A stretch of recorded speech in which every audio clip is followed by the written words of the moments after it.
মাধ্যমিকের রেজাল্ট বেরিয়েছে 2রা মে, আর আজ আমরা রয়েছি উভয় সাদাফের সঙ্গে।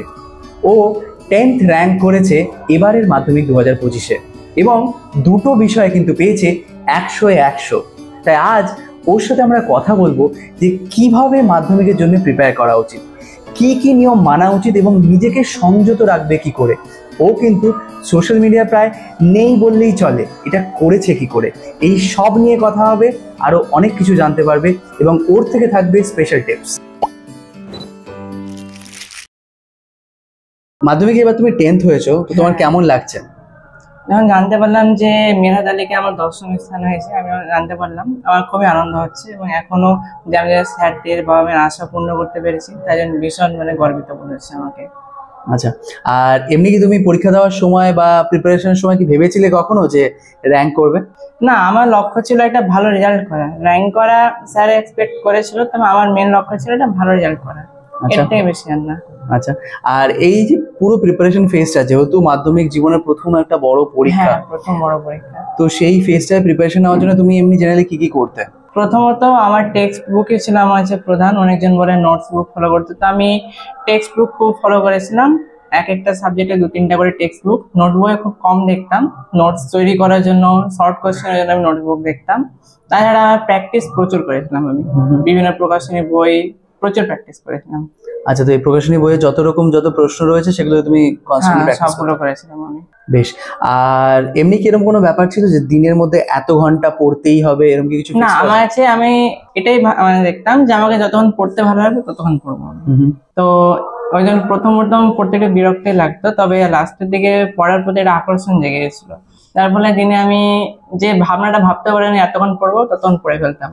তবে লিমিট ছিল না কি হ্যাঁ এতটাই পড়বো, আমার টার্গেটও ছিল না কি হ্যাঁ এতটাই পড়বো, ব্যাস হয়ে যেত ভালো হয়েছে পড়তে পড়তে। তো প্রথমে যখন এই আগ্রহটা কম ছিল, সেই আগ্রহটা বাড়ালে কি করে? আগ্রহটা কম ছিল, ওটা সময়ের সঙ্গে যে যারা বিভিন্ন টিচার আছেন আমার মিশনে, মোটিভেশন অনেক সেশন হয়, তো ওনাদের মোটিভেশন শুনে বা আমি বুঝতে পারলাম কি না কিছু একটা করতে হবে আমাকে, যেহেতু আমি এখন আর ছোট নেই, এরকম ভাবে ভাবনা দিয়েই চলে এসছে আমার আগ্রহটা। আচ্ছা, তো তারপরে এই ভাবনার পরে তারপরে একটা বড় ইম্পর্টেন্ট পার্ট তো অফকোর্স সেলফ স্টাডি। হ্যাঁ, তো সেটার জন্য দিনের মধ্যে কত ঘন্টা দিতে নিজেকে? শুধু আপনাকে প্রথমে বললাম যে প্রথমে একটু কম পড়তাম, তখন 5-6 ঘন্টা পড়তাম। তো লাস্টের দিকে আমার পড়ার আওয়ার 8 থেকে 10 ঘন্টা ছিল, কোনো দিন 11 ঘন্টা হয়ে যেত। আচ্ছা, আর যে সময় ইচ্ছে কম করতো, যেমন তুমি বললে ইচ্ছে কম করতো, সেই সময়টা কিভাবে করতে?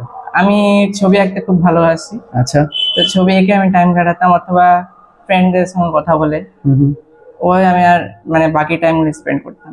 তো কখনো মনে হয়নি ছবি আঁকাটাকে আরো একটু বেশিভাবে পার্সিউ করবো পড়াশোনার পাশাপাশি? আমি 8 অবধি ছবি আঁকা নিয়ে খুবই মত্ত ছিলাম, তবে 9 একটু পড়াশোনার চাপ হলো, তো একটু ছবিটাকে আমি আমার আউট টাইমে রেখে দিলাম কি না আমি ছবির জন্য কোনো আলাদা করে টাইম বের করবো না। বেশ। আর এমনি তোমার প্রিয় সাবজেক্ট কোনটা? যে সাবজেক্ট আমি 100-100 পেয়েছি, অর্থাৎ লাইফ সায়েন্স আমার প্রিয় সাবজেক্ট। আচ্ছা, তুমি তো জিওগ্রাফিতেও 100-100 পেয়েছো।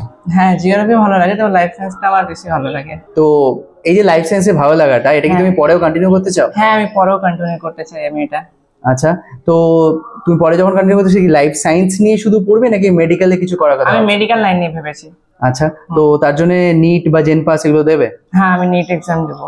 আচ্ছা, আর এর প্রিপারেশন কিছু না কিছু কোনো অর্গানাইজ বা কিছু থেকে একটা করছো, তাই না? না এখনো শুরু করোনি? আপাতত এখন তো রেজাল্টের অপেক্ষায় ছিলাম আমি, তবে রেজাল্টটা হয়ে যাক তারপর আবার ভাববো। বেশ। তো এই একটা যে বড় গ্যাপ পড়ে মাধ্যমিক পরীক্ষা রেজাল্ট বেরোনোর মাঝে, পরীক্ষা শেষ হচ্ছে সেই ফেব্রুয়ারি মাসে, রেজাল্ট বেরোচ্ছে মে মাসে বেরোলো, তো এই মাঝের সময়টা কিভাবে কাটালে? আমাদের হোস্টেলে ক্লাস অনেকদিন আগে থেকে স্টার্ট হয়ে যেত, আমি ওখানেই কাটিয়েছিলাম। আচ্ছা, এই সময়টা হোস্টেলেই ছিলে তুমি? হ্যাঁ, হোস্টেলে ছিলাম আমি। আচ্ছা, আর তো এটা আমরা অনেক সময় দেখি যে অনেকে ধরো যেভাবে পড়াশোনা করে, তো সেখানে ওরা কিছু না কিছু বড় টিচারের থেকে বা কোনো রিসোর্স পাওয়া, রিসোর্স স্টাডি ম্যাটেরিয়াল বা এইসব পাওয়ার জন্য অনেক সময় অন্য শহরের দিকে যায় বা অন্য কাউকে কনসাল্ট করে। তো তুমি ধরো up to date study material বা এই ধরনের রিসোর্স পাওয়ার জন্য কি করতে? আমার মিশনে যিনি হেড স্যার ছিলেন, ওনাকে গিয়ে করে বলতাম কি আমার এটা লাগবে, তিনি ইন নো টাইম কোনো একদম কোনো লেট না করে আমার কাছে হাজির করে দিতেন। আচ্ছা, জাস্ট বলতে হতো কি হ্যাঁ আমার এটা লাগবে, স্যার সঙ্গে সঙ্গে হাজির। আচ্ছা, আর আরেকটা বিষয় হলো যে আজকাল তো দেখা যায় ইউটিউবে অনেকে পড়াশোনা করছে, তো তুমি কখনো ইউটিউবে গিয়ে পড়াশোনা করা বা এরকম কিছু কখনো চেক করেছো? আসলে ইউটিউবে পড়াশোনা করাটা একটু কঠিন ব্যাপার, কারণ যে ওখানে পড়াশোনা যে ইন্সপিরেশন ওরকম ডিস্ট্রাকশন বেশি থাকে। তো আমি ইউটিউবে পড়াশোনাটাকে এখন অব্দি অ্যাভয়েডই করে এসেছি আমি 10th অব্দি।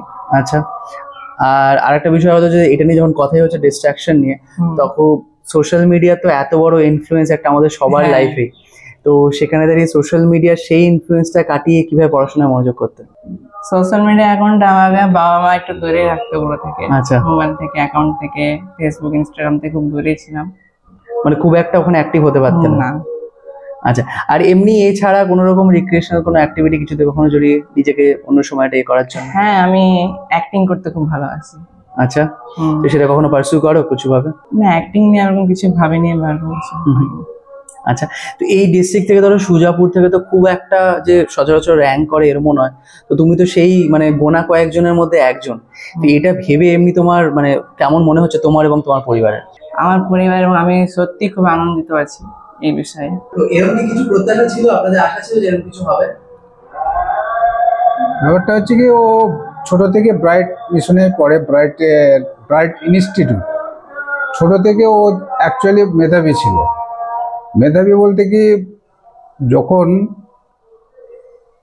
পড়াশোনা স্টাডি হয় তখন কিন্তু ওর প্রথমে পড়াশোনা এতে দিনই আর্টে, মানে ওর একটা ছিল কি, ছবি আঁকা। ছবি আঁকতে আঁকতে তারপরে ওর মানে হাতে খড়ি আসে। তারপরে আরও পড়াশোনার ব্যাপারে আমরা কোনো সময় ডিসিশন নিইনি, যেহেতু ওর মামা রাফিকুল ইসলাম ব্রাইট ইনস্টিটিউটের মালিক, তিনি সমস্ত কিছু তার মানে ডিসিশন যা কিছু দিয়েছেন তিনি নিয়েছেন। মানে সব রকম পড়াশোনার ডিসিশন মামাই নিয়েছেন। যে কোনো স্টুডেন্টের পিছনে যেমন বাবার তেমনই মায়েরও একটা বড় হাত থাকে।